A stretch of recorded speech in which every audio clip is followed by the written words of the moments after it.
It's Trey Benson breakout season time, baby. After a long, long wait, camp competitions, offensive side of the ball. Let's discuss.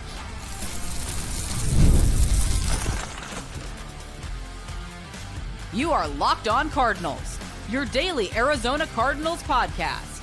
Part of the Locked On Podcast Network, your team every day. Locked On Cardinals, Alex Clancy here. Follow me on Twitter, Clancy's Corner. Follow the podcast at Locked On AZ Cards. Thank you for making Locked On Cardinals your first listen, free wherever you get your podcast and on YouTube. Part of the Locked On Podcast Network, your team every day. Please go to the YouTube channel, the aforementioned YouTube channel. Search Locked On Arizona Cardinals.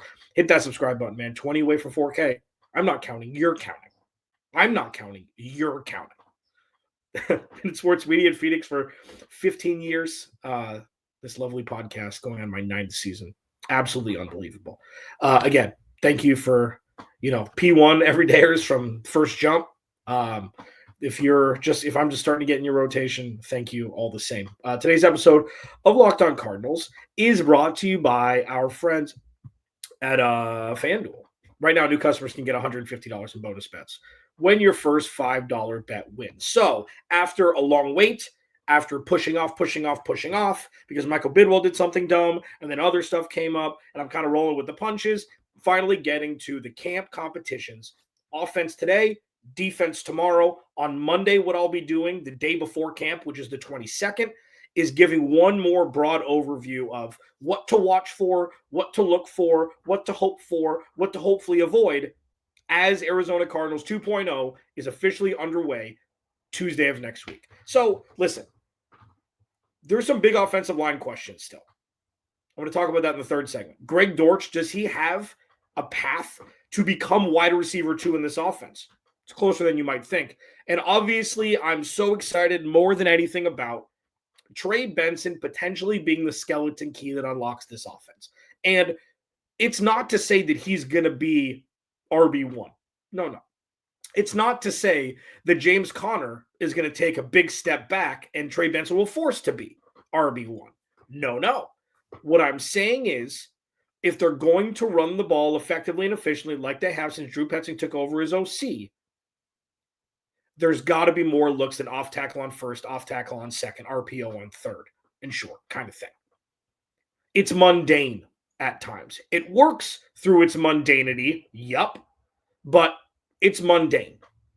And I think that that's one of the biggest downfalls of this offense is just expecting easy, lazy running play calls to work because Paris Johnson Jr. is good. Evan Brown is good on the left side. James Conner loves running to the left. He's big. I swear that James Conner's 6'3". There's no way that he's not 6'3". Look at him stand up in the backfield. And it's not even because Kyler Murray's 5'10". He looks 6'3", and I will not be told otherwise. I don't care what the tape says.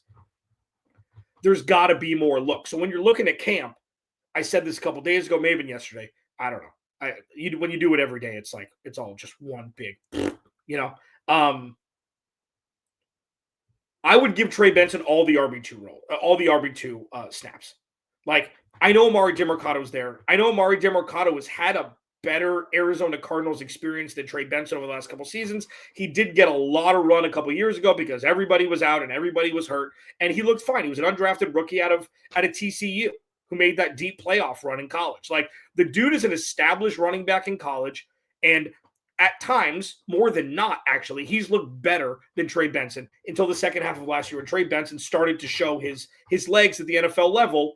I think it was the third and forever where they ran just a draw play and he scooted towards a first down on the left side. I can't remember what week that was, but you saw the burst and you saw the scoot and you saw how he's a different runner in some respects than James Conner.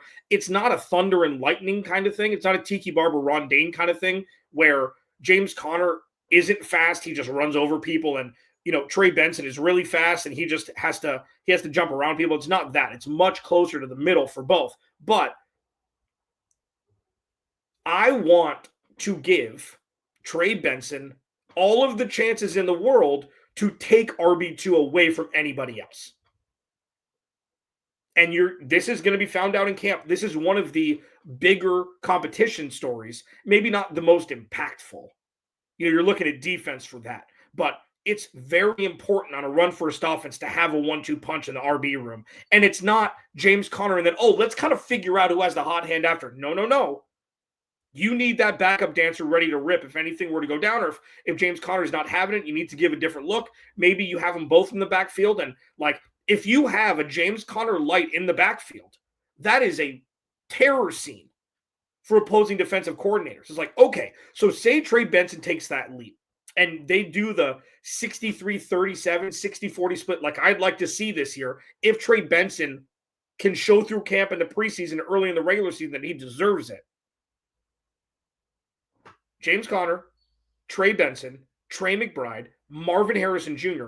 on offense at any point. What do you do? What do you do?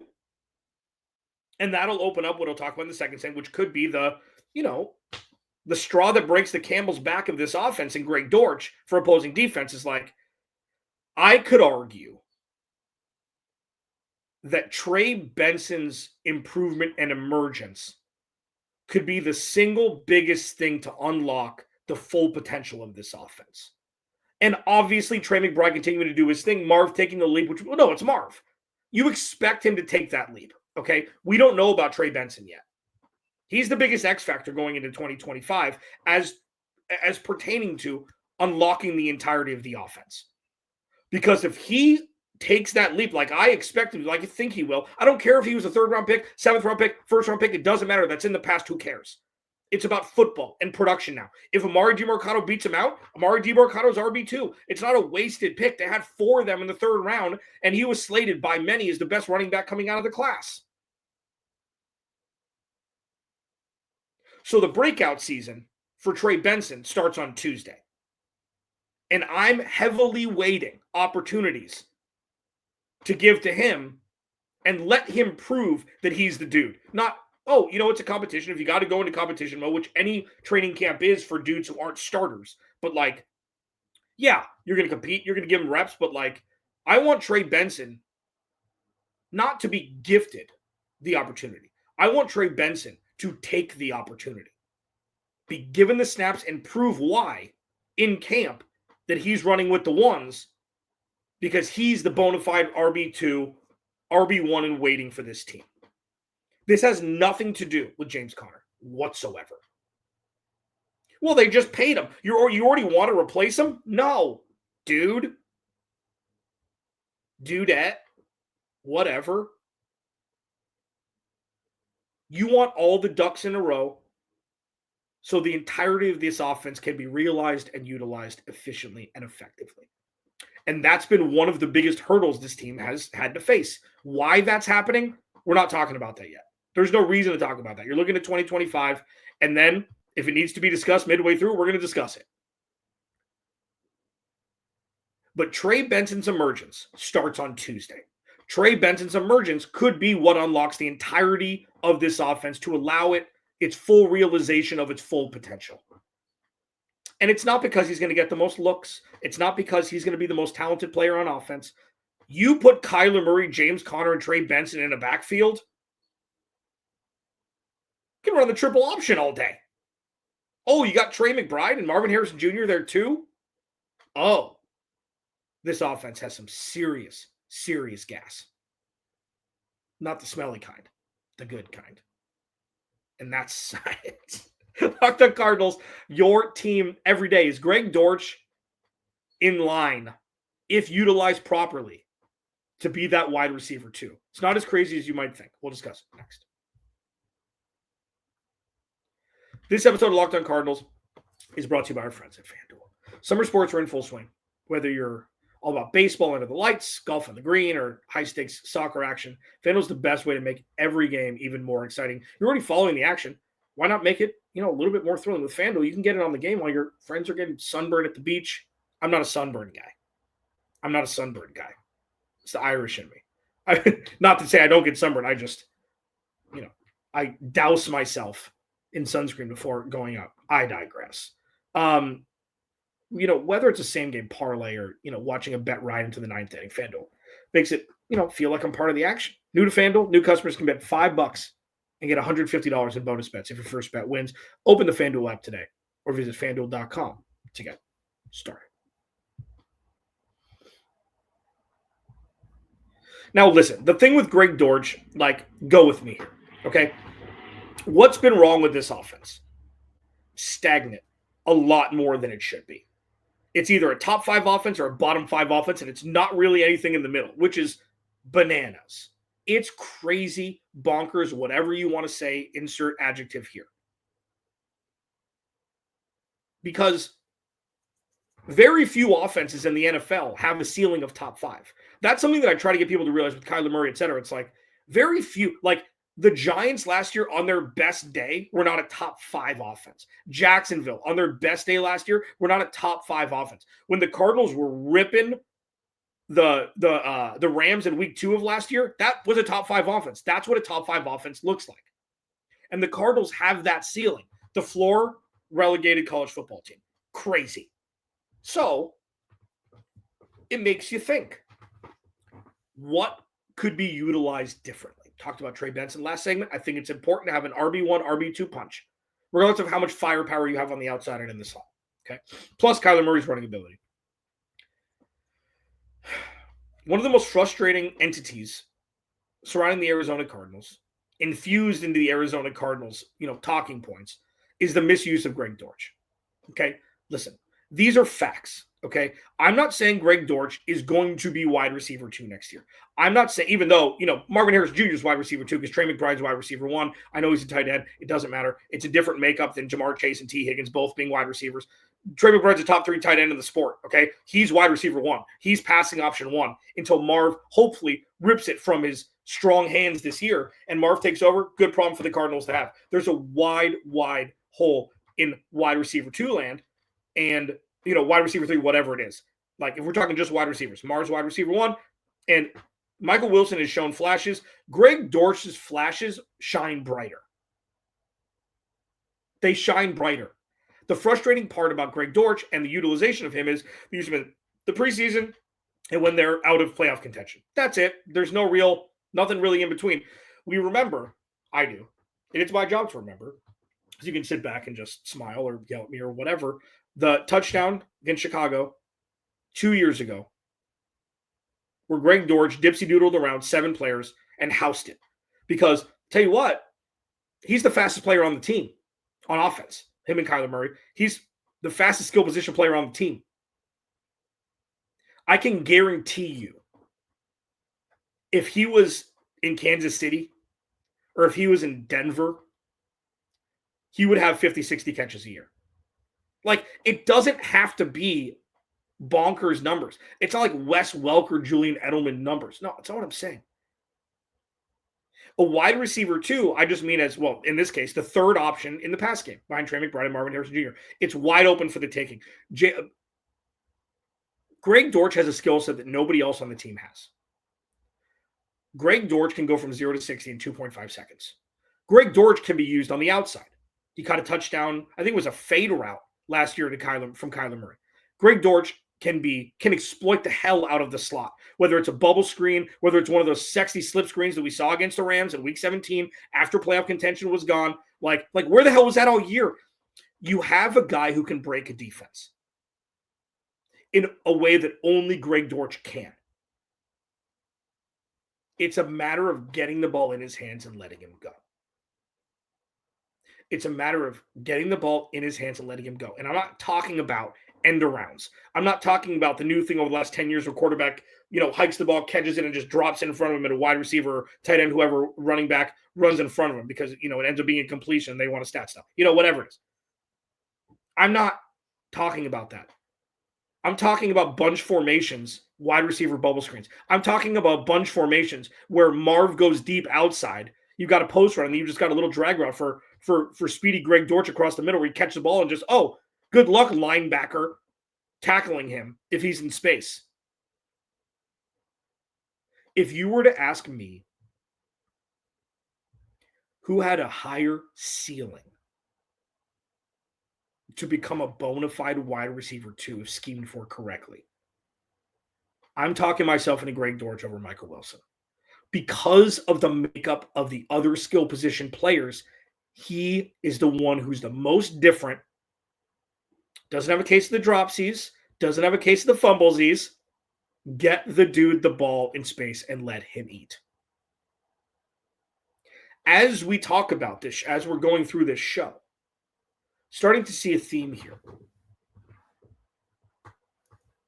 I would love to see Greg Dortch rip wide receiver 2 snaps from Michael Wilson, because that means the true evolution of this offense is upon us, coupled with Trey Benson getting a little bit more run. That's not to say, again, that James Conner shouldn't be the predominant ball carrier. But if you have 2 James Conners in the backfield, you can kind of disperse the touches a lot more liberally than just, oh, you need a drive to start. Let's give the ball to James Conner 8 times in a row. That should not exist this year. Same with the pass game. There's no world where Trey McBride needs to catch the ball 6 times in a row. I understand he's open all the time. This is what my biggest challenge for Kyler Murray and Drew Petzing is this year. I've alluded to it. I've discussed it as, immersed in this conversation of how you're going to maximize this offense. Like, my biggest challenge for Drew Petzing and Kyler Murray this year is just because Trey McBride's open at the sticks for a 6-yard gain for a first down doesn't mean there's not a 15-yard route being run that could be broken for a touchdown. That's the evolution of this offense that we need to see. And that's why guys like Trey Benson, Greg Dortch, if they can get opportunities to produce, and all Greg Dortch has done is produced. Whenever he gets the opportunity, he produces. That is what keeps opposing defenses honest, and that's what allows for one-on-one coverage with Marv. That's what allows for one-on-one coverage with Trey McBride, and that's what allows for Kyler Murray to RPO and keep it and house it for 40. You've got to be able to use all of the guys on the field to keep opposing defenses honest, to be able to give your top dudes one-on-one looks. And when everybody's looking one way, Kyler Murray's housing it for 30 the other. That is the true evolution of this offense, and it starts in camp on Tuesday. Locked On Cardinals, your team every day. So there's some big O-line questions, man. Big O-line questions, not grave ones, but big ones nonetheless. I'll discuss it next. We wrap up here on camp competitions. Less than a week away from camp. Next.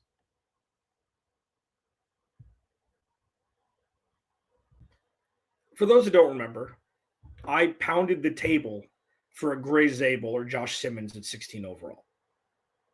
While I understand it was Walter Nolan no matter what if he dropped at 16. You could tell by the hug from Jonathan Gannon to Monty Ossenfort after the pick was made, like Monty Ossenfort was Santa Claus and Jonathan Gannon got a bright red bike for Christmas. Like it was obvious. That leaves some questions.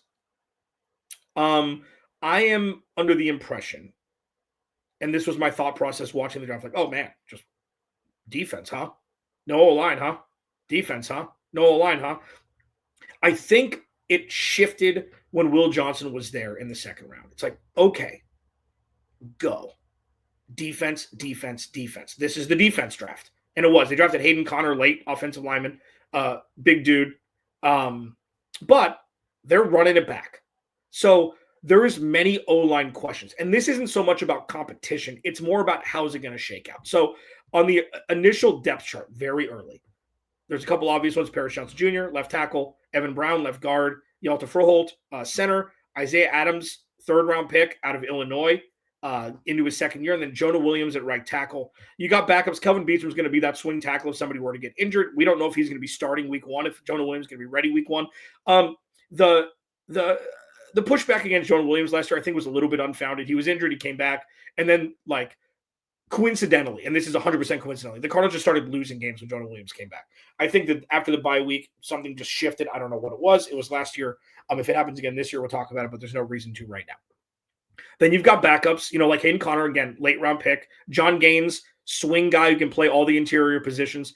At a UCLA fourth round pick a couple years ago. His rookie year, he got hurt in camp and then was out. He's played sparingly throughout, but he can play center, he can play left guard, he can play right guard. He was the offensive lineman who blocked for Zach Charbonnet in UCLA. For those who know Zach Charbonnet, fantasy football, he was his center in college. And then, they don't have a whole lot behind. Christian Jones was a late round pick last year. He's going to back up at right tackle also. Like, this is something that could get serious. Okay. But the biggest one for me is right guard. And Isaiah Adams, like, cool.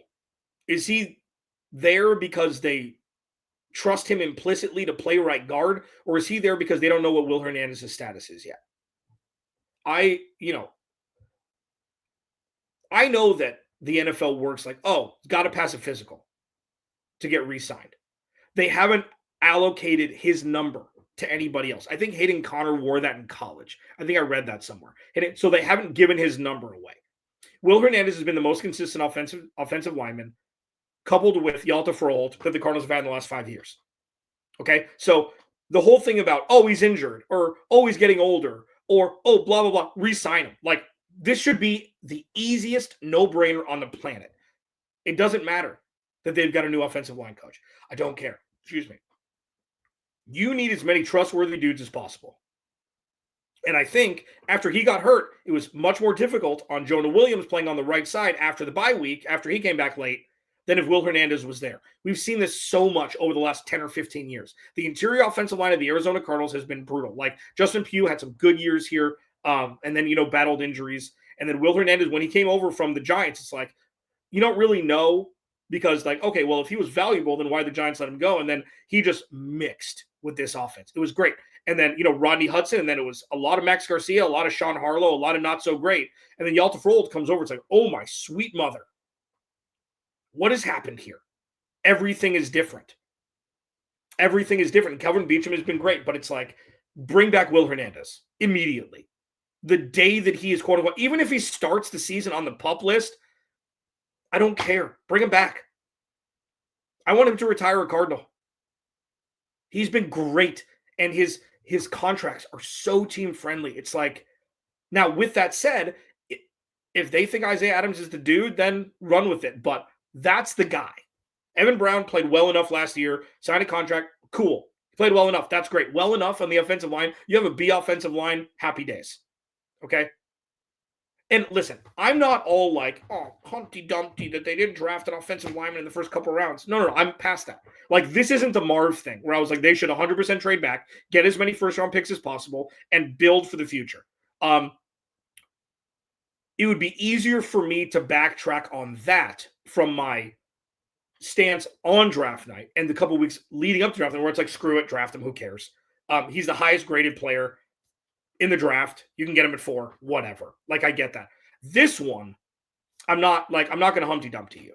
Okay, I'm not going to I told you they should have drafted offensive lineman. You'll never hear that from me. I promise. Clip it. You'll never hear it from me. Walter Nolan could be the best player in the draft in the first round. Will Johnson be the best player in the first round who was drafted in the second round. Like, I get the vision, okay? But I want to see what Isaiah Adams got in camp. I want it to be a no doubt. Do they need to re-sign Will Hernandez? Will he come back and play as a backup because Isaiah Adams is ready to rip? Like, you got to see it. So that's the biggest one for me, is right guard specifically. It's going to be interesting to see what happens with Jonah Williams at right tackle. Like, here's the thing. Big fundamental, I still believe in Kelvin Beachum to be able to come in and spot start. All he's done is do it. All he's done is do it. And I know, he's older. He's older. I don't care. Who cares? He's done it. Until he doesn't do it, believe that he can do it. And I don't know. Like, listen, it could get wonky. It could get wonky. I mean, say there's an injury. Do you move Paris Johnson to the right side and start Kelvin Beachum at left tackle? Like, we're at a point now where right tackle, although not left tackle, is looked at as a left tackle light. Like it always used to be. You need a left tackle, you need a center that prevents collapsing the pocket, and a mobile quarterback, and the right tackle is not nearly as important. That is wrong. Like, that is not the case anymore. It's never the case. But do you remember when nobody knew offensive linemen's names and they were making $200,000 a year, when Matt Ryan, before playing a snap, made $40 million guaranteed? Those years are gone, thankfully. People realize that the line's the most important position in football, and if you don't have an offensive line, you ain't going to win. There's malleability in this offensive line, which is great. There's flexibility in this offensive line, which is great. But going into camp, the big O-line question is Isaiah Adams the right guard for the future? That's the big one. I'm not saying he's not. I'm not saying, oh no, terrible idea. Go get Will Hernandez. Go get somebody else. This ain't going to work. Those years are gone. And also, I want to see it. And also, I want to be like, oh yeah, see if Will wants to come back and maybe back up left guard, maybe back up, be a swing guy. Because right guard is taken care of. I don't know if Isaiah Adams is there yet. I don't know if he'll ever get there. I don't know if he's already there. That's the biggest competition. It's Isaiah Adams versus himself at right guard in camp, and it's going to be fascinating to watch. This offensive line doesn't need to be an A. It just needs to be a B.